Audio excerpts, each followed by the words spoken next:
안녕하세요. 이렇다 192회 저는 냉수입니다. 20세기 벽두의 미국의 흑인 사상가이자 민권운동가인 W.E.B. 두보이스는 20세기의 문제는 인종차별의 문제이다 라고 말한 바 있습니다. 분명 우리는 20세기에 인종차별과 이를 극복하려는 노력을 보았습니다. 1960년대 미국에서는 민권운동을 통해 법적, 제도적 차별이 끝나는 것을 보았고 20세기가 끝나기 직전인 1994년 악명 높은 남아프리카 공화국의 아파르트헤이트 체제가 종식되었습니다. 더욱이 2008년에는 미국에서 최초로 흑인 대통령이 탄생하기도 했는데요. 그래서 우리는 포스트 레이셜, 즉 인종 이후를 살고 있다라는 주장이 나오기도 하는데요. 하지만 최근 미국의 블랙 라이브스 매터라는 슬로건과 운동을 보면 전혀 그렇지 않은 것으로 보입니다. 21세기의 문제도 여전히 인종차별의 문제인 것으로 보일 정도인데요. 더 나아가 도대체 인종차별의 철폐가 가능한 일인지가 의심스러울 정도입니다. 오늘은 샘프레님과 함께 블랙 라이브스 매터에 대해서 말씀 나눌까 하는데요. 오늘 찬희쌤도 나오셨습니다. 네, 안녕하세요. 네, 안녕하세요. 샘프레입니다. 안녕하세요. 찬희쌤입니다. 네, 샘프레님 굉장히 오랜만인데 잘 지내셨나요? 예, 주기적으로 나오기 때문에 오랜만은 아니죠. 샘플의 굿. 샘플의 always죠. 네, 항상. 네, 그러게요. 그리고 최근에 날씨가 많이 추워졌는데 저도 감기에 걸려가지고 네. 감기죠? 감기는 맞나요? 감기예요. 저는 원래 비염이 있고 감기에 아이크가 팔이 떨어진다는 그 바이러스 아니죠? 그건 아니에요. 네네. 네, 열은 안 나고요. 네네. 네, 평소에도 건조해지면은 스튜디오에 뛰쳐나갈 뻔했네. 걱정하지 않으셔도 네네. 돼요. 네, 그럼 본격적으로 오늘 이렇다 시작해 보도록 할 건데요. 제가 아까 블랙 라이브스 매터라고 주제를 말했는데 우리말로 번역하지 않고 그냥 블랙 라이브스 매터라고 했어요. 찬희쌤께서 영어 선생님이셨으니까 꼭 영어 나오면 절 시키더라고요. 네. 이것도 이 고정관념이야. 네. 고정관념. 21세기 이런 걸 극복해야 돼. 네, 하지만 그렇다면- 시켰으니까 저는 또 합니다. 시키면. 네, 우리말로 어떻게 번역하면 좋을지 네, 한국 네. 언론에서 보통 이제 기자들은 흑인의 삶도 중요하다 이렇게 번역하시더라고요. 백인만이 아니라 흑인의 삶도 중요하다 그런 의미셨겠죠. 뭐 틀린 번역은 아닌데 직역을 하면 돈은 없잖아요. 돈은 사실. 그래서 흑인의 삶이 문제이다. 또는 흑인의 삶이 중요하다. 매터가 동사로 문제다, 중요하다 뭐 그런 뜻이죠. 이 정도가 좋은 번역일 것 같고요. 근데 이제 번역이라는 것이 이제 직역이 중요한 게 아니라 맥락이 중요하거든요. 네. 어떤 맥락에서 이런 말이 나오냐, 이 슬로건이 왜 나왔냐 이게 중요하니까 오늘 그런 얘기를 좀 나눠보면 좋을 것 같습니다. 네, 그러면 이 슬로건 그리고 이 슬로건에 따른 운동이 어떻게 등장했는지 샘프레님께서 좀 말씀해 주세요. 예, 그 찬희쌤이 이제 라이브스를 이제 삶 이렇게 번역했는데 네. 그 삶은 굉장히 포괄적인 말이고 그렇죠. 좀 더 좁히면 생명. 그럼 생명은 이제 죽고 사는 문제. 그렇죠. 이거 네. 나중에 나오겠지만 백인 경찰에 의한 흑인의 살해 뭐 이런 게 중요한 거죠. 네. 뭐 더 넓게는 뭐 미국에서 흑인에 대한 백인 경찰의 괴롭힘, 폭력. 근데 뭐 경찰이 그냥 폭력을 사용하는 건 아니까 넓게 보면 이제 국가 폭력의 한 표현이고요. 그렇죠. 가장 상징적인 거야. 뭐 미국은 이제 총 쏘는 나라니까 네. 백인이 쏜 총에 맞아 죽는 일 이런 거고요. 근데 뭐 이런 일이야 사실은 늘상 있어 왔죠. 아까 뭐 1960년대 민권운동 말씀하셨는데 그때도 미국의 주요한 대도시들에서 폭동들이 일어나고 그 계기는 항상 경찰과 그 흑인들 사이의 충돌에서부터 시작됩니다. 그렇죠. 흑인들이 하는 음악 랩에 보면 랩의 주요 내용이 경찰에 대한 혐오, 저항, 사실 네. 그거죠. 네. 뭐 입에 담기 뭐하지만 피근이 그렇죠, 뭐 그렇죠. 등등 이렇게 네네. 얘기하죠. 그래서 이런 경찰 폭력에 대해서 흑인들 특히 이제 젊은 흑인들이 뭐 항의와 저항을 했다는 게 중요하고요. 그러네요. 근데 이제 뭐 거슬러 올라가면 계속 있어왔지만 좀 중요한 계기가 된 게 2012년이고요.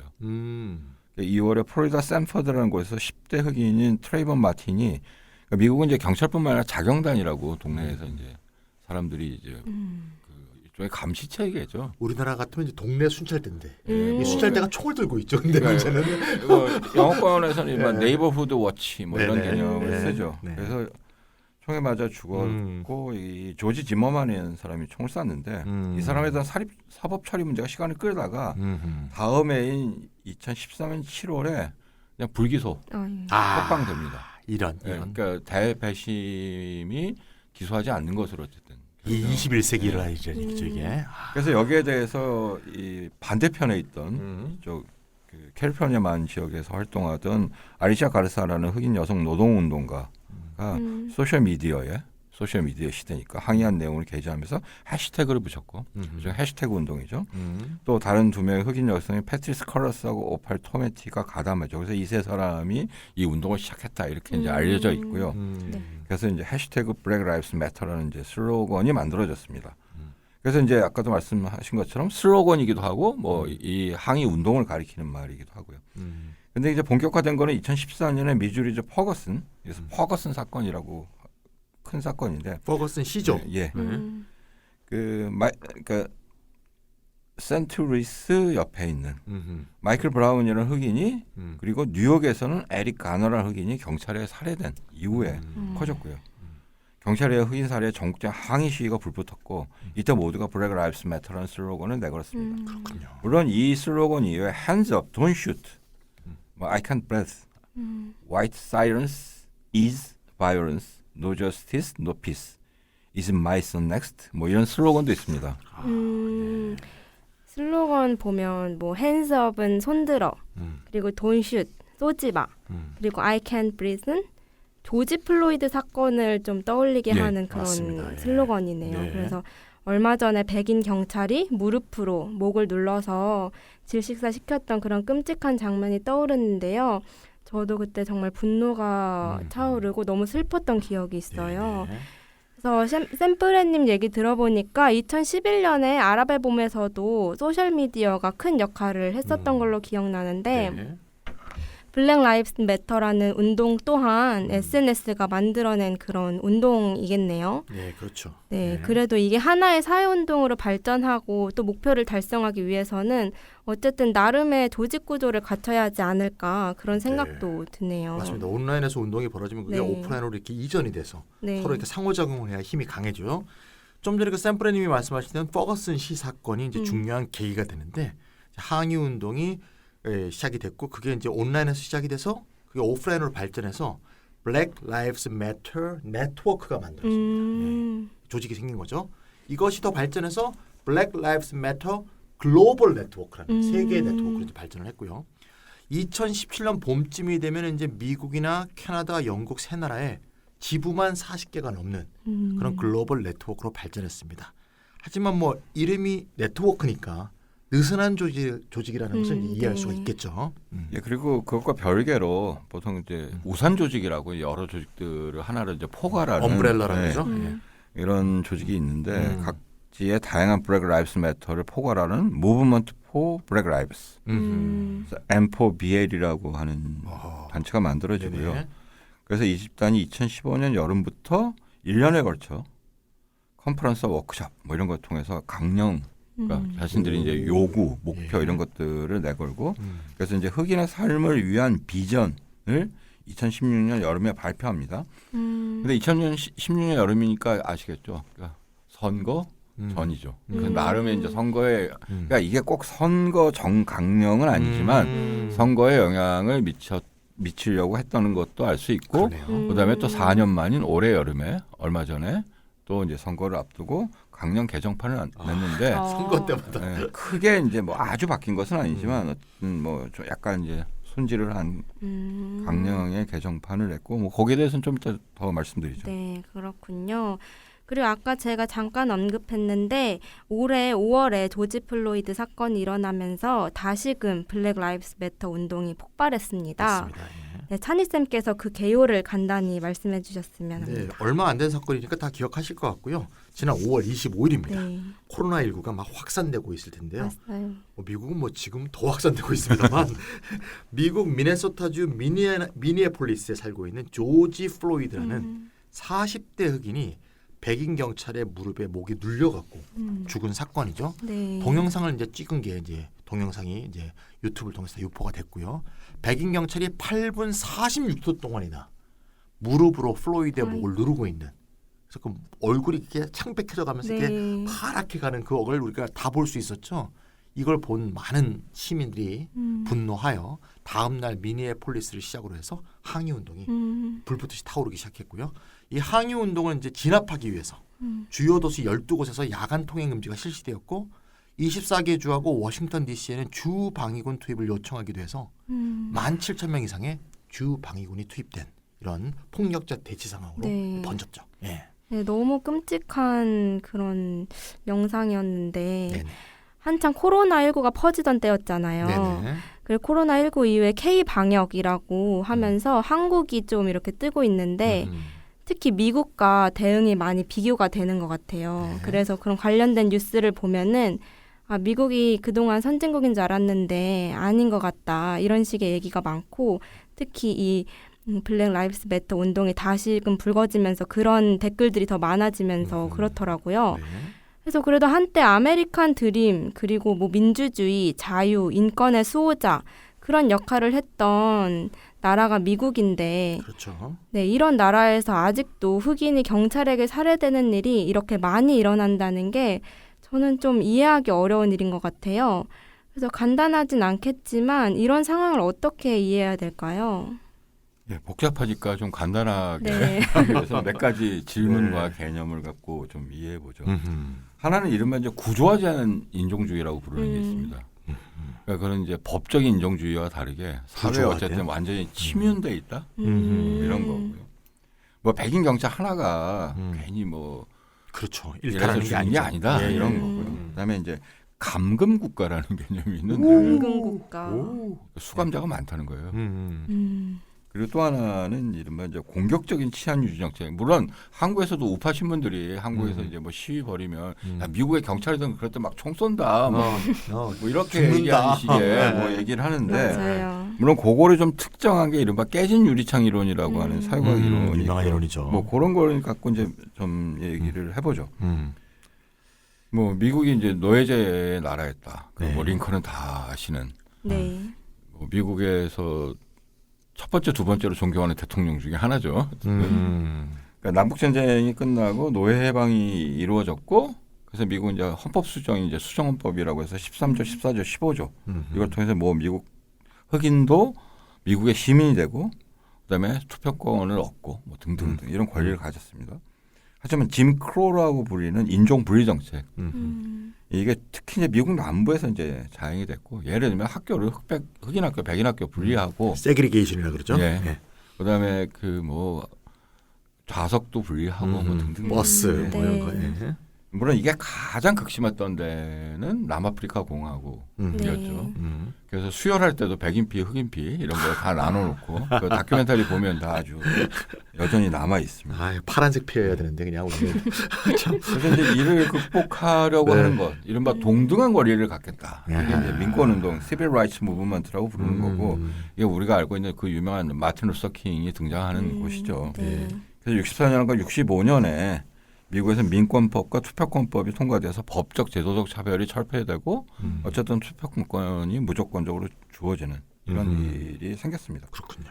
근데도 불구하고 여전히 인종주의가 작동하고 있다. 도대체 왜 그러냐? 그러니까 과거의 찌꺼기 이제 극복해야 될 게 아니라 아예 근대 사회 체제 이 사회 속에 그냥 내재화되어 있는 뭐 이런 거가 아닌가 이런 질문이 나옵니다. 그렇군요. 이는 나중에 근대 자본주의 체제를 흑인의 처지에서 파악하고자 하는 인종적 자본주의라는 개념으로 나가는데요. 인종적 자본주의. 그러니까 이 자본주의 자체가 흑인 노예제와 노예무역에 기반해서 발전을 했던 거다. 뭐 이런 거. 근데 두 번째는 이제 감금 국가인데 뭐 많이 아시죠? 물론 이제 뭐 미디어도 워낙 뭐 맨날 네. 뭐 프리즌 프리즌 브레이크 도대체 감옥이 이렇게 드라마에 많이 나오는 게 네. 하나도 맞아요. 없을 텐데 그렇죠, 그렇죠. 미국의 오늘날 미국은 감옥에 갇힌 사람이 가장 많은 나라. 그 동시대의 다른 나라에 비해서도 많을 뿐만 아니라 미국의 과거에 비해서도 많은. 아하. 그렇죠. 일이 없는 거고요. 맞습니다. 근데 민주주의란 미국이 이렇게 많은 수감자가 있는 이유는 미국 사람들이 다 나쁜 사람들인가 뭐 그건 아닐 텐데. 중요한 어쨌든 질문입니다. 이유가 그럴까요? 네네. 그다음에 세 번째는 1980년대 그러니까 우리가 신자유주의라고 부르는 식의 새로운 공격적인 공세적이라고 할 수도 있는 치안 유지 정책, 폴리싱이라고 하는 네. 정책이 등장해서 실행에 옮겨지는데 네. 깨진 유리창 이론이라고 하는데 동네에 유리창이 깨진 채 방치되어 있으면 사람들이 그걸 보고 사람 더 많은 범죄를 저지를 가능성이 그렇죠. 있다. 그러니까 작은 범죄부터 강력하게 막아야 한다. 유리창부터. 우리 속담으로 말하면 바늘 도둑이 소도둑된다. 뭐 이거 비슷한 건데 이런 정책이 뉴욕시부터 시작해서 NYPD죠. NIP. 시작해서 전국적으로 확산되고 그 결과 다른 나라 같으면 범죄로 다뤄지지 않을 사소한 일까지 범죄화되어 재판받고 벌금 내고 수감되고 뭐 이런 일이 반복됩니다. 그래서 여기서 나온 세 번째 질문은 이런 공격적인 치안 유지 정책이 구조화된 인종주의와 결합되어 특히 흑인을 겨냥한 것인가? 그리고 그러면 왜 그런가? 뭐 이런 것들을 질문할 수 있을 것 같습니다. 흥미로워지는데요. 그러게요. 예. 굉장히 많은 질문들을 네네. 던져주셨는데 먼저 첫 번째 질문부터 얘기해 보면 좋을 것 같아요. 미국은 과연 민주주의 나라인가? 찬희 쌤 어떻게 생각하세요? 제일 어려운 질문이죠. 어떻게 훅 들어간 질문. 그러게요. 민주주의 지수를 보면 우리보다 높긴 하던데 정말 이 민주주의가 뭔가 이게 어려운 얘기예요. 공화주의보다 더 어려운 얘기 같아 이건. 정치 공동체의 모든 구성원이 동등하게 참여하고 있느냐 이런 관점에서 얘기해 보면 미국이 민주주의라고 보기엔 좀 어려움이 있을 것 같습니다. 그래요. 여러 가지 지표가 이걸 보여주고 있는데 소득 격차와 임금과 일자리, 빈곤, 실업, 주거라든가 기대 수명이나 여러 가지 수감자 비율 네. 여러 가지 면에서 흑인과 백인의 차이가 너무 크기 때문에 이게 공평하게 동등하게 참여가 이루어지고 있는가 이런 문제에서 이제 근본적인 의문이 생길 수밖에 없고요. 예를 한번 들어볼게요. 소득 수준을 비교해 보면 흑인은 백인 소득의 60%가 안 됩니다. 어저께 제가 농민 기본소득 토론회에 있었는데 네. 농민의 소득이 도시 노동자의 60%밖에 안 되거든요. 우리나라의 농민이 미국의 흑인이라는 생각이 갑자기 드네요. 제가 그런 생각이 갑자기 듭니다. 이 비율은 지난 70년간 크게 달라지지 않았다는 거. 그게 좀 다르네요. 우리나라는 한때는 90 몇 프로까지 됐거든요. 쭉 이렇게 살롱 정책, 우루과이 라운드 이후에 쫙 소득이 줄었죠. 임금은 어떻게 되냐면 백인의 75% 정도. 그러니까 흑인이 경제적으로 굉장히 지위가 낮다. 백인에 비해서 이렇게 볼 수 있고요. 가장 충격적인 건 아까 샘프레님이 말씀해 주셨는데 수감자 비율입니다. 현재 미국에 있는 수감자가 200만 명이 넘습니다. 200만 명. 그리고 제가 어떤 통계를 보니까 세계의 감옥에 수감되어 있는 수감자 수를 다 더한 거에 4분의 1이래요. 정말 엄청나네요. 미국 인구가 전 세계 인구의 5%가 안 되는데. 진짜요? 그렇죠. 3억 조금 넘으니까. 3억 3천만. 5%가 뭐예요? 10%도 안 되죠. 10%가 아니고 뭐 하여튼 어쨌건 미국의 경우에는 10만 명당 수감자 수가 2010년 기준으로 730명이래요. 세계 1위고요. 내전으로 얼룩졌던 르완다 527명보다도 많다는. 참고로 한국은 2008년 기준 97명이랍니다. 그러니까 한국보다 8배가 많은 거죠. 그러게요. 와, 진짜 엄청나네요. 근데 이 숫자 자체도 충격이긴 한데 그 수감자 중에 40%가 흑인이라는. 근데 미국 흑인의 비율이 한 12%거든요. 미국 인구에서 흑인은 12%인데 수감자는 40%니까 이 갭에는 뭔가 이유가 있다는 거죠. 그러게요. 사회적으로. 그래서 어떤 학자는 이런 대량 감금이라는 상황 자체가 21세기형의 새로운 짐크로우 아니냐 이렇게 얘기하는 사람도 있습니다. 예, 그 구조적 인종주의라는 개념은 아까 이제 민주주의냐 이렇게 여쭤보셨는데 미국 사회, 그러니까 미국 민주주의 자체에 내장되어 있는 인종주의를 가리키는 겁니다. 미국의 민주주의가 인종주의에 기초해 있다 이런 거고요. 그러니까 앞서 말한 것처럼 사라져야 할 낡은 어떤 것이 아니라 태생적이었고 그다음에 또 지속적이고 있다 이런 거고요. 그러네요. 따라서 커다란 전환 이게 이제 뒤에 더 나오겠지만 그런 커다란 전환이 이루어지지 않는다면 인종주의가 사라지지 않을 것이다. 뭐 이렇게 볼 수 있는 거고요. 여기서 블랙 라이브스 매터 같은 운동이 가진 반자본주의적 태도 뭐 이런 게 나오고 전환이니까. 그다음에 이제 보상 혹은 그러니까 과거에 자기가 피해를 봤던 것에 대한 보상 그리고 그거를 통한 회복적 정의 뭐 이런 식의 관념들이 나옵니다. 그러네요. 뭐냐면 자본주의 자체가 역사적으로 볼 때 흑인 노예자와 인종차별에 기반을 두고 있는, 더 정확히 말하면 얽혀 있기 때문에 그것의 지속인 구조적인 인종주의는 자본주의 전환 없이 불가능하다. 뭐 이런 거고요. 그러니까 보상을 통한 회복적 정의는 수탈당하고 착취당한 과거와 그리고 지금도 여전히 이루어지고 있는 이런 것에 대한 보상이 이루어질 경우에만 정의가 실현될 수 있다. 이런 거고요. 물론 나중에 살펴보겠지만 이것이 다 개별적으로 보상하는 것만을 말하는 것은 아니고요. 흑인 공동체가 제대로 설 수 있는 그런 기반을 마련하는 것, 이런 것을 말하고 있습니다. 네, 정리를 해보자면 구조적 인종주의라는 말은 구조를 전환하지 않으면은 인종주의가 사라지지 않는다 이런 말이군요. 그리고 여기서 구조적 전환이란 자본주의 체제를 전환하는 것으로 이해하는 사람들도 있고, 혹은 흑인 공동체에 투자를 해야 하는 것으로 이해하는 사람도 있다. 뭐 이런 말씀이 되겠네요. 네. 그렇다면 두 번째 질문으로 아까 감금국가라고 하셨잖아요. 네. 전 감금국가라는 말은 오늘 처음 들어봤는데 이게 어떤 맥락에서 나왔고 또 어떻게 하자는 건지 궁금하네요. 또 이게 이제 뭐 미국에서 나온 말이니까 또 영어권에서 쓰는 말이니까 영어를 또 얘기 안 할 수 없는데 carceral state라는 말을 이제 번역한 건데, carcel을 해서 이제 carcel, 이게 이제 원래 라틴어에서 갇힌 곳, 둘러싸인 곳 그런 뜻이에요. 그러니까 영어적으로 한다면 감옥과 관련된 그런 뜻이에요. 그래서 감옥에 갇힌 국가, 감옥에 사람을 가둬놓는 국가, 뭐 그런 뜻입니다. carceral state. 그래서 아까 제가 여러 가지 통계를 말씀드렸는데 수감자가 정말 많은 나라다. 네. 나라에서 감옥 바깥에 있는 사람보다 감옥 안에 있는 사람이 이렇게 많을 수가 있느냐. 물론 더 많은 건 아니지만 이런 얘기를 하는 거고요. 아까 제가 투옥자 통계를 말씀드렸는데 몇 가지 통계만 좀 더 얘기 말씀드리면 미국 인구가 3억 3천만이 조금 넘거든요. 이 가운데 아까 200만이 넘는다 그랬죠, 수감자가. 그런데 보호관찰이라든가 가석방이나 추방 명령 받은 사람이 또 700만 명이 넘어요. 그럼 합치면 거의 1000만 명에 가깝죠. 그러게요. 예, 어마어마한 인원이고요. 인종별 차이를 보면 연방교도소의 경우에는 흑인하고 라틴인을 합치면 라티노라고도 하고 뭐 히스패닉이라고도 하는데 요즘에는 라티노와 라티나를 합쳐서 라틴엑스라고 합니다. 라틴엑스. 그렇습니까 또? 최근 영어 공부를 너무 안 했네요, 제가. 둘을 합치면 70%가 넘고 주 교도소만 하더라도 절반이 넘는다, 이런 통계가 있고요.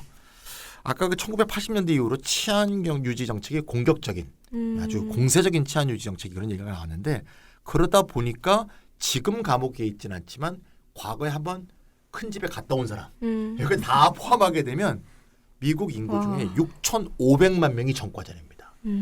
한국 인구보다 훨씬 많네요. 5분의 1이 전과자예요, 국민의. 이런 나라를 감금국가란 말 말고는 도대체 어떻게 설명하냐 이거죠. 그러니까요. 그래서 한 통계에 보니까 미국이 교도시설 운영에 들어가는 비용이 연간 800억 달러, 한국 돈으로 89조 240억 원이 교도 행정과 비용에 쓰인다는 것으로 역시 세계 1위라고 합니다. 진짜 이거로 기본소득을 주더라도 얼마야. 그러니까요. 정말 어마어마한 그런 통계들 안내해 주셨네요. 네, 마지막에 어떤 이 돈 얘기를 하셔가지고 그러니까 수감자하고 전과자가 많기 때문에 관련 종사자도 많아요. 그러게요. 일자리 창출. 교도관, 간호사, 의사, 변호사, 뭐 납품업자 등등. 그래서 아예 이 형사 크리미널 저스티스 형사 부문 자체가 미국에서 가장 큰 고용 부문이다. 아까 일자리 창출 말씀하셨는데 찬희 쌤이 말씀하신 89조의 상당 부분이 이 사람들 호주머니에 들어가고 그다음에 그들의 가족, 그들이 사는 뭐 지역 공동체에 영향을 미쳐서 이 체제가 계속 유지되기를 바라고 있겠죠. 이 사람들이. 제 조카가 그 미국 의사거든요. 미국에서 의사 생활하는데 정신과 의사예요. 그 수감자 상담이 얘가 직업입니다. 정말요? 얘가 이 89조 중에 일부러 먹고 사는 거야. 야, 이거 참. 그리고 아까 그 질문해 주신 것 중에 미국이 민주주의 아니냐. 뭐 이거는 뭐 보는 관점에 따라 다르겠지만 이 감금이라는 면에서 보면 특정 인종의 수감자 비율이 이렇게 높은 것은 민주주의에도 영향을 미치죠. 그렇죠. 그러니까 2014년 기준으로 미국에서는 48개 주가 중범죄를 저지른 사람의 선거권을 박탈합니다. 물론 한국도 뭐 일정한 기간 이제 자격 정지가 있긴 하지만 그랬을 때 같은 해 플로리다, 요즘에 이 대통령 선거에서 중요한 주죠. 큰 주이기도 하고 미국 인구의 흑인 인구의 23%가 범죄 기록으로 인해 이른바 전과로 인해서 선거권이 없어요. 아이고. 진짜. 그리고 재밌기도 하고 어처구니 없기도 한 게 미국에서 선거인 기준이 수감자의 경우에 원래 자기 집 주소가 아니고 교도소 주소예요. 아, 주민등록 이전이 되는군요. 교도소로. 진짜 이상. 그래서 펜실베니아 어떤 지역구는 원래 교도소가 없었으면 네. 가구 8가구밖에 안 사는 시골 마을이라서 네네. 지역구가 될 수 없는데 그렇죠, 그렇죠. 교도소가 있어가지고 동지는 지역구가 되죠. 아하. 근데 교도소에 있는 사람들은 투표는 못하고 아하. 8명이나 투표하는. 8가구만 네. 투표하는. 그래서 마치 1832년 영국에서 선거법 개정이 있을 때 네. 막 인구 변동 때문에 네. 막 없어진 동네에도 그냥 선거구가 유지되고 하던 시절이 있었는데 뭐 그런 거 비슷한 느낌이 8가구가 있는 지역. 그러니까요. 사실은 진짜 야. 말도 안 되는 말도 안 되네요, 정말 진짜. 웃픈 현실인데요.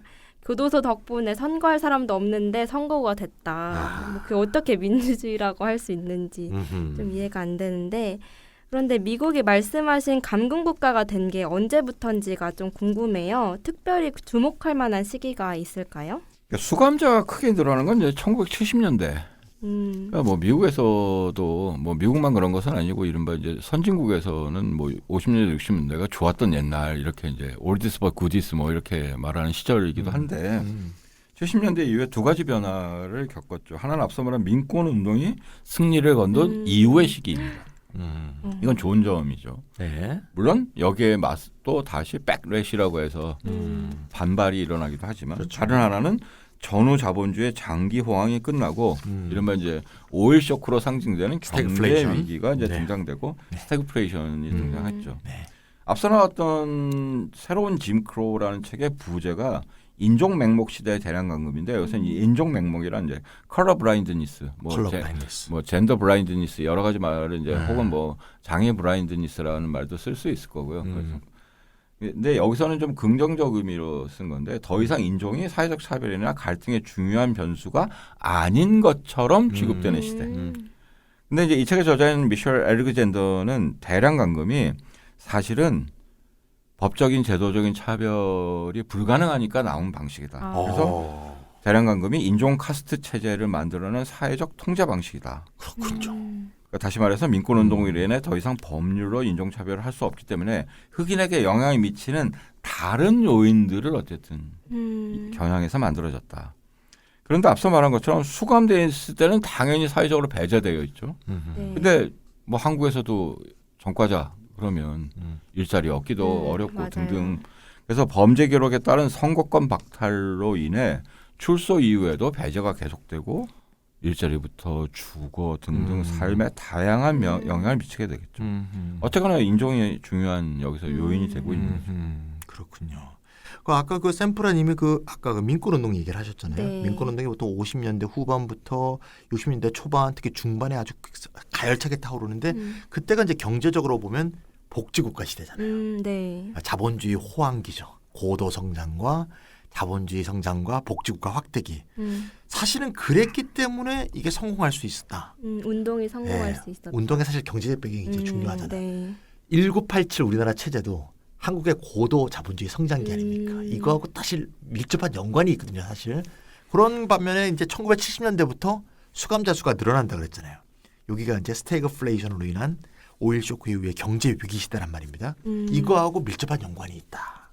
그러면 경제적인 위기 시기에는 왜 감금이 많이 일어나냐? 복지 국가에 대한 공격이 시작된 때라 이거죠. 네.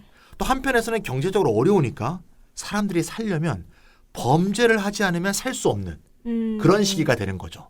범죄하는 방법은 노골적으로 뭐 총이나 칼을 들고 사람의 것을 뺏는 것도 있겠지만 정부나 이렇게 국가기관으로부터 복지 수당을 타내기 위해서 이러저러한 사기 행각을 벌이는 흔히 말하면 이제 웰페어 취팅이라고 하는데 복지 사기라는 이런 범죄 형태가 70년대부터 등장해서 확대되기 시작하는 거죠. 그래서 이제 우리나라 요새 이제 많이 쓰는 말로 하면 이제 선별 복지, 네. 조건부 복지 요거를 타하기 위해서 빈민들, 흑인들, 여성들 또는 이 세 가지가 다 결합된 여성 흑인 빈민 이런 사람들이 복지급여를 받으려고 이제 범죄가 이제 복지급여를 받으려는 범죄가 이제 성립이 되는 이런 시기가 이제 1970년대라고 볼 수 있고요.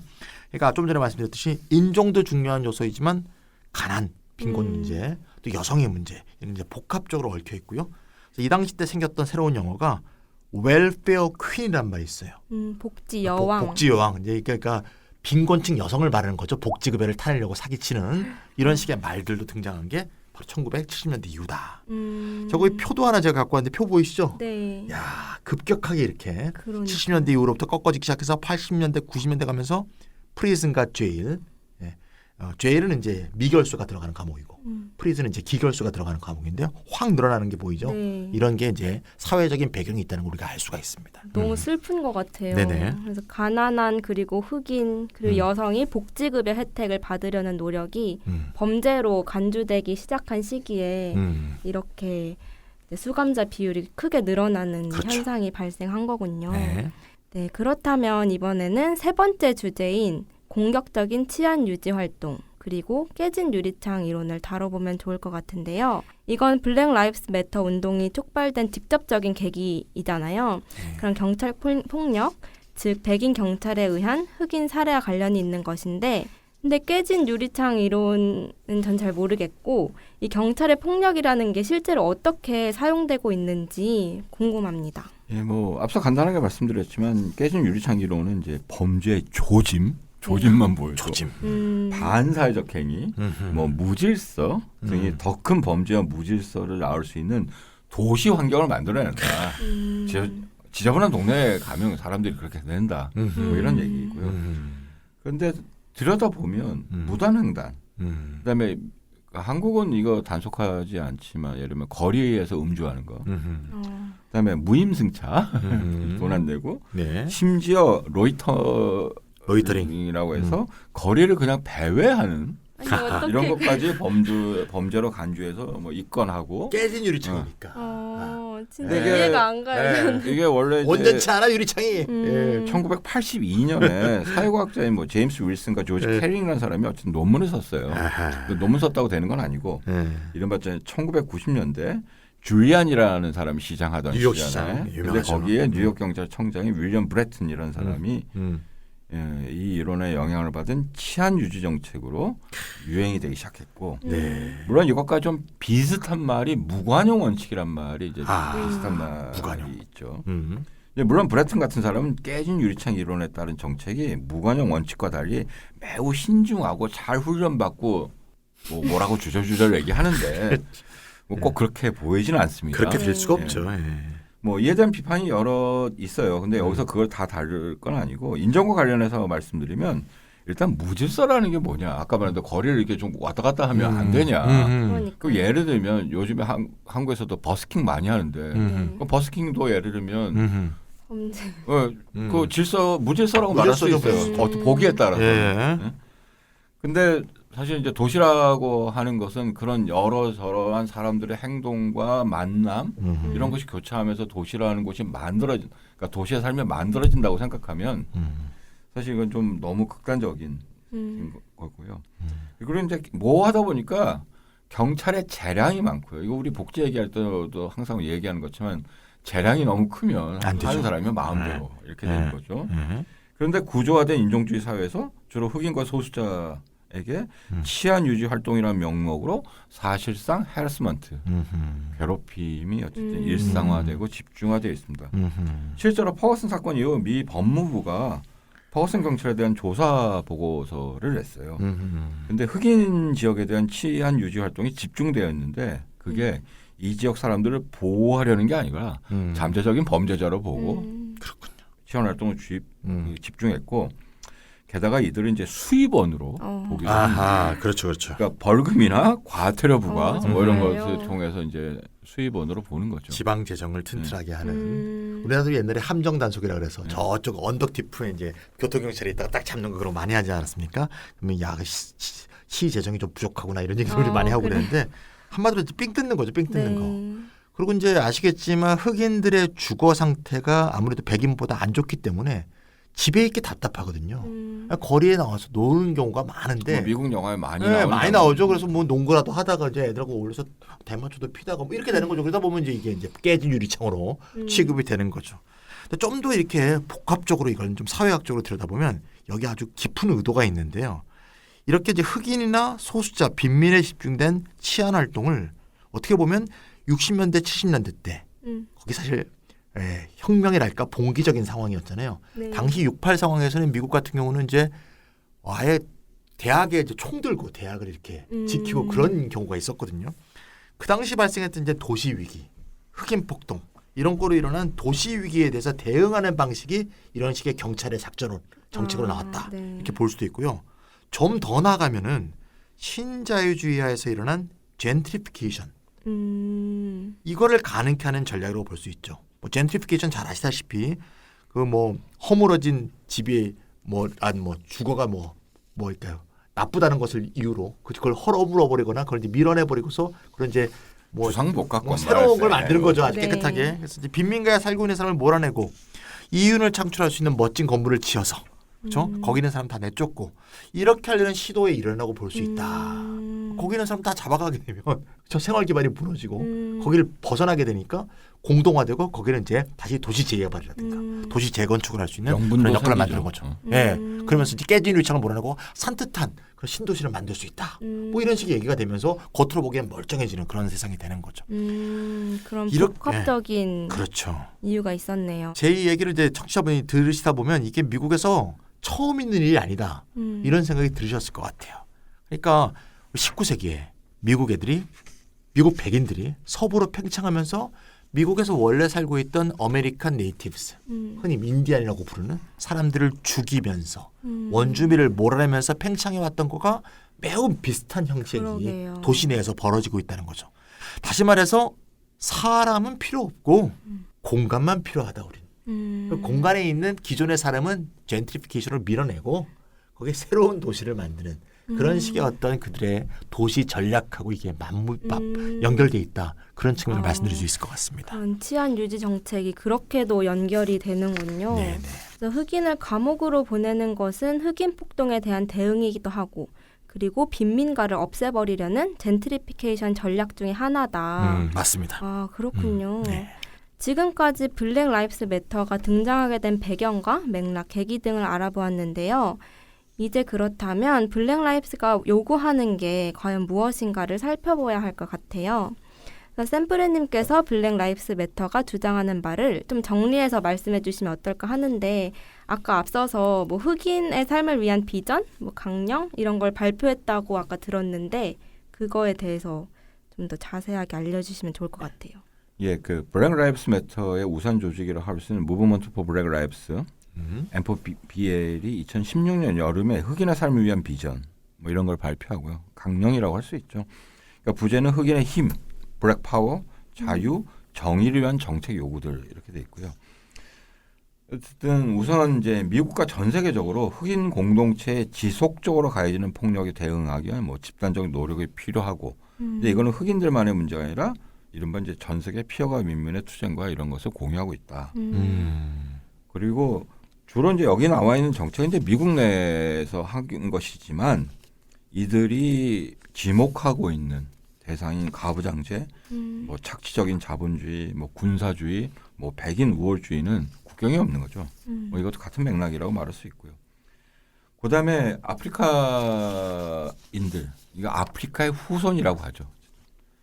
이 사람들은 그러니까 식민주의와 노예제의 역사적 지속적인 해악, 역사적인 해악일 뿐만 아니라 지금까지도 사실은 그것이 이제 지속되고 있다는 거고요. 에 대한 보상을 요구합니다. 그리고 이를 위해서는 이것도 한국에서도 많이 쓰는 슬로건이죠. 인간보다 이윤을 우선시하는 현 체제의 완전한 전환이 필요하다. 그래서 좀 뭐 구체적인 요구로는 6개 범주인데 하나는 흑인에 대한 전쟁을 종식시켜라. 청년 흑인에 대한 범죄와 그러니까 후드티 입고 가는 흑인은 다 범죄자일 거다. 뭐 이런 거죠. 그렇죠. 아까 나온 뭐 공격적인 치안 유지 활동인 흑인 공동체에 대한 감시의 종식 그리고 이 흑인 도시 봉기 이후에 이 치안 유지 자체가 아예 이제 더 군사화되는 뭐 이런 양상들이 보이는데 그런 것들에 대해 반대하고 있고 그다음에 앞서 말씀드린 것처럼 두 번째가 보상이죠. 노예제와 그 차별에 대해 역사적 현재적 해악을 보상하라 뭐 이런 것들이고요. 세 번째는 우리말로 하기 참 애매한데 긍정적 투자와 나쁜 투자의 철회인데 긍정적 투자요? 그러니까 좋은 데다 돈을 쓰고 네. 예를 들면 군사비 줄여서 좋은 데다 써라 뭐 이런 거고요. 네. 그 기억나시지 모르겠어요. 디펀드 폴리스라는 운동 슬로건이 있었죠. 디펀드. 예. 펀드 하지 마라. 경찰에게 돈 재원 주지 마라. 주지 말라. 네. 물론 그래서 어쩌자는 거냐면 여기에 그래서 이제 뭐 디펀드의 개념을 사람들만 해석이 제각각이긴 하지만 뭐 경찰 기존 경찰을 없애야 된다 사실상 뭐 이런 거고요. 그 대신 뭐 군사비 삭감하고 인프라 공동체에 투자하고 뭐 보편적 의료 서비스 그다음에 화석 연료가 아니라 재생 가능한 에너지 뭐 등등 이런 거고 뭐 경제 정의는 부의 재분배 일자리 프로그램 토지 공기 물 등 공유지단 권리 뭐 노조 조직화의 권리 금융에 대한 제재 뭐 이런 것들이 있고 그다음에 이제 우리가 이제 요즘 많이 얘기하는 공동체에 대한 통제 그다음에 뭐 정치적 자유와 공공성의 제고 특히 미국 같은 경우 뭐 선거라는 게 금권 정치니까 뭐 이런 네. 것까지 포함해서 여러 가지 우리가 다 끄덕끄덕 할 만하고 필요하다라고 그러니까. 생각하는 요구들을 하고 있습니다. 그런 의미에서 단순히 경찰 폭력에 관한 문제가 아니라 이 경찰 폭력이 구조화된 인종주의 그리고 인종적 자본주의 뭐 이런 그다음에 여기 나온 가부장제 군사주의 뭐 이런 것이 얽혀서 만들어진 것이기 때문에 이 체제를 전환하기 위한 그런 요구가 필요하다 이렇게 말씀드릴 수 있겠네요. 네, 강령을 좀 들어보니까 이 굉장히 좀 급진적인 강령 네. 그런 내용들을 담고 있다고 보고 과거에 이제 흑인 인권 운동의 대부였던 마틴 루터 킹 주니어가 연간 보장 소득이라는 걸 주장했잖아요. 그게 지금 우리 용어로 하면 이제 기본 소득인 건데 이게 그래서 제가 어디서 얼핏 들었는데 블랙 라이브스 매터의 그 강령에도 기본 소득이 있다는 얘기를 들었어요. 그래요? 근데 지금 말씀 안 하시네? 2016년에 그때 기사들을 다 찾아보면 네. 기본소득을 주장한 거로 되어 있는데 그래서 제가 그걸 타고 링크를 타고 이거 찾으라고 그랬는데 막 페이지가 이제 사라져 있고 네. 그랬는데 기사들을 보면 들어 있는 거로 돼 있고 네. 그 제가 번역한 그 가이스탠딩의 기본소득에도 네. 언급이 돼 있어요. 그렇죠, 맞아요. 예. 법으로 언급돼 있는데 근데 지금 아까 말씀드린 것처럼 이번 여름에 그 개정판 냈다고 2020 말씀드렸잖아요. 년이요? 거기는 아예 명시적으로 들어가 네, 유니버설 그렇군요. 베이스 인컴이라고 들어 있습니다. 유니버설 베이스 인컴. 예. 네, 좋습니다. 예. 되게 그 블랙 라이브스 매터 운동의 요구 들으면서 되게 내용들이 급진적이고 또 흥미롭다는 생각이 드는데 또 흥미로우면서 논란이 될 만한 게 회복적 정의와 현 체제의 완전한 전환 같아요. 그래서 이것은 근대 사회에 대해 다른 식의 이해를 좀 필요로 하는 것 같고 그리고 앞서서 잠깐 나왔었던 그 인종적 자본주의라는 것과 연관이 될 것 같은데 이에 대해서 좀 더 설명해 주시면 좋을 것 같아요. 제가 아까 말씀드린 흑인의 삶을 위한 비전 뒷부분에 아예 이제 글로서리 용어 설명이 좀 있는데요. 여러 가지가 있는데 거기에 회복적 정의에 대해서도 설명이 있어요. 회복적 정의. 그러니까 범죄와 갈등으로 의해 야기된 피해를 바로잡는다. 뭐 이런 것을 강조하는 뭐 말뜻 그대로입니다. 그런 정의론이고 그리고 이제 중요한 거는 범죄 행위로 인해 피해를 입은 사람들의 손에 결정권이 쥐어져야 한다.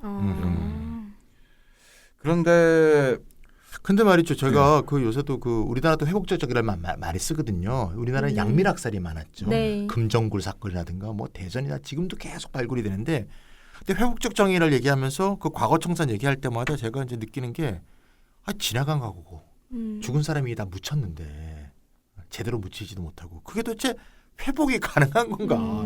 회복적 정의란 말이 이게 개념적으로 성립하는 것인가 하는 생각이 들고 따라서 오히려 미래적인 관점에서 어떻게 바꿀 것인가? 즉 전환적 정의하고 이게 함께 가야 되는 게 아닌가 그런 생각이 늘 들거든요. 이게 원상회복이란 말을 우리가 이제 쓰긴 원상회복. 원상회복. 건물도 아니고 네. 말이야. 사람 어떻게 원상회복? 불가능하죠 사실 역사에서. 네. 그러니까 우리가 과거를 바라보는 것은 사실은 이제 미래를 이런 방향으로 그렇죠. 바꿔야 한다 이런 뭐 천희쌤 말씀하신 것처럼 그렇고요.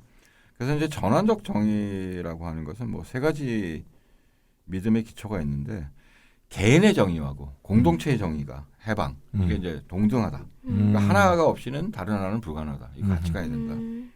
이건 뭐 한국의 운동권에서도 많이 이제 고민했던 문제죠. 그렇죠. 개인의 해방과 전체 해방이 어떻게 연관되어 있느냐 등등. 그다음에 개인이 당한 폭력일지라도 그러한 폭력이 일어날 수 있는 그렇게 한 조건이 바뀌어야 된다. 그렇죠.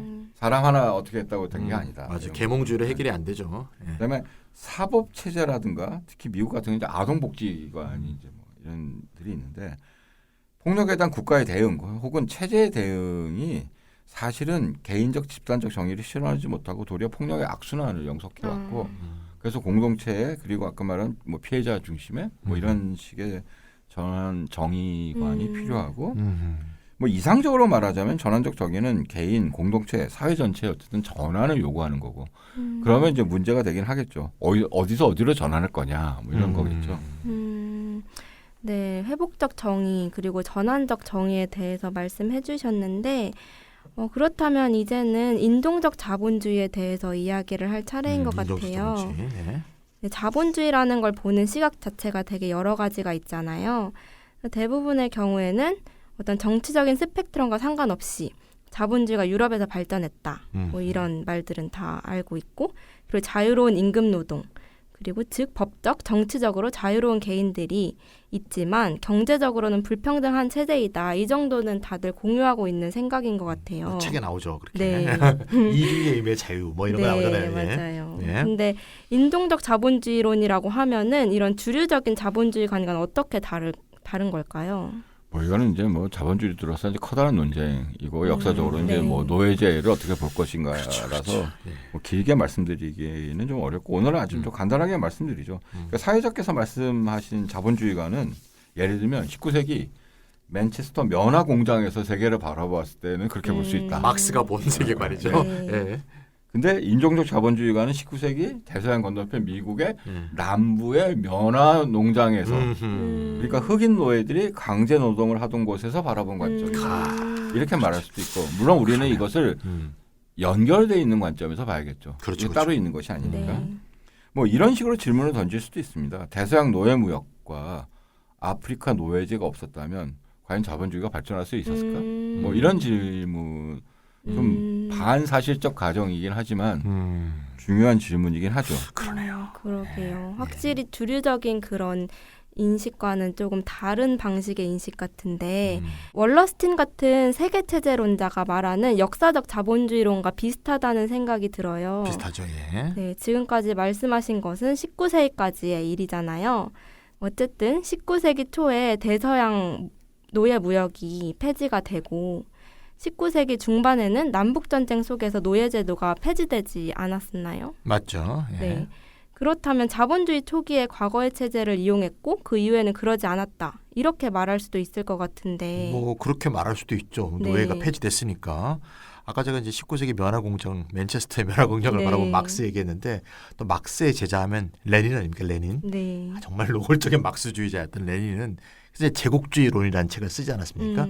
그걸 충실히 또 이어받아 갖고 자본주의의 고도로 발전된 단계다 라는 말을 했죠. 그래서 상품 시장, 원료 공급지, 특히 자본 수출이 필요하게 돼서 영토에 대한 직접적 지배, 다시 말하자면 영토를 분할하고 이미 분할됐던 곳은 재분할하려는 그런 식의 움직임이 나타나면서 이것이 전쟁, 제국주의 전쟁으로 나타났다. 이런 식으로 설명하는 그런 구도를 밟았는데 이거를 이제 아까 이제 샘프리님이 말했던 전혀 다른 시각, 네. 인종적 자본주의 시각에서 보면 노예제가 폐지가 됐지만 폐지된 이후에도 비슷한 조건의 착취와 수탈을 위해서 제국주의적 팽창이 계속된 거 아니냐 이렇게 설명할 수도 있다는 그런 생각이 좀 들고요.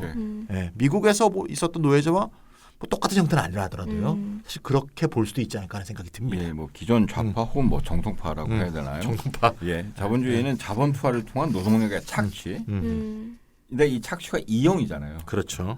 노동력의 이용을 통한 잉여가치 추출을 통해 이윤을 얻는 거다. 이렇게 얘기하고. 그렇죠. 그래서 우파의 시각에서 보면 그런데 자본 투어와 자유로운 임금 노동의 이용 그리고 시장 경쟁을 통한 혁신 뭐 이렇게 이루어지고 뭐 혁신을 통해 경제 파이가 커지기 때문에 뭐 어느 정도의 불평등은 감수하거나 아니면 뭐 당연하다고 말하기도 하죠. 한국의 우파 신문들은. 이에 반해 역사적 자본주의론이나 인종적 자본주의론은 이 자본주의라는 게 폭력을 통한 수탈에 기반하고 있다.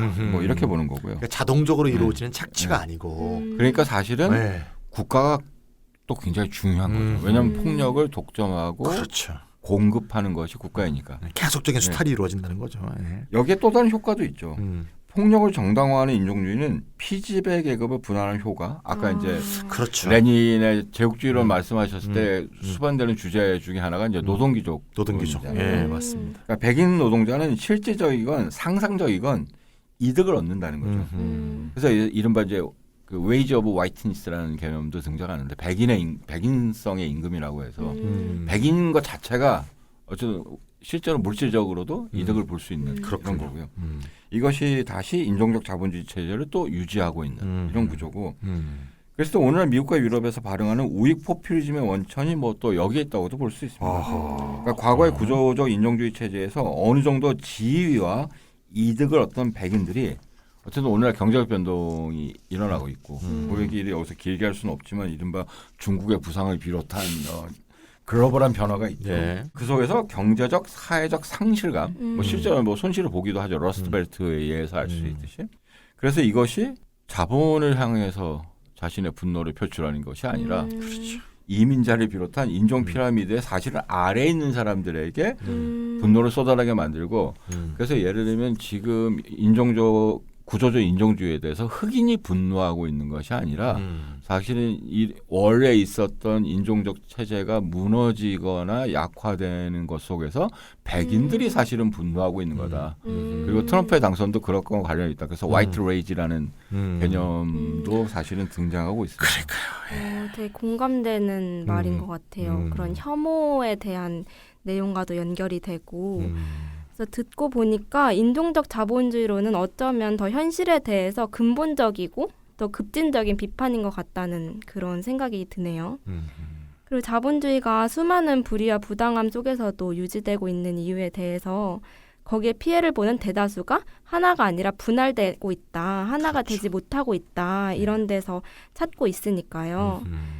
네, 그래서 마지막으로 블랙 라이브스 매터 운동의 어떤 사회 운동적인 의미에 대해서 얘기를 나누면 좋을 것 같은데요. 예, 그 블랙 라이브스 매터는 뭐 지속된 인종주의에 맞서는 투쟁이라는 점에서 앞선 운동을 계승하고 있고요. 그 운동들을 이제 뭐 주도했다고 하나요? 이런 사람들도 그런 얘기들을 이제 하고 있고요. 뭐 그다음에 그 시대의 젊은이들이 나섰다는 점에서는 60년대 민권운동이나 21세기의 블랙 라이브스 매터나 사실은 이제 비슷하죠. 물론 다른 점은 이제 소셜 미디어를 활용하고 있고, 근데 더 중요한 것은 탈중앙 집중화된 운동, 뭐 지역에 기반한 운동, 아까 뭐 네트워크나 뭐 그다음에 소셜 미디어라는 것 자체가 뭐 이런 그렇죠. 거고요.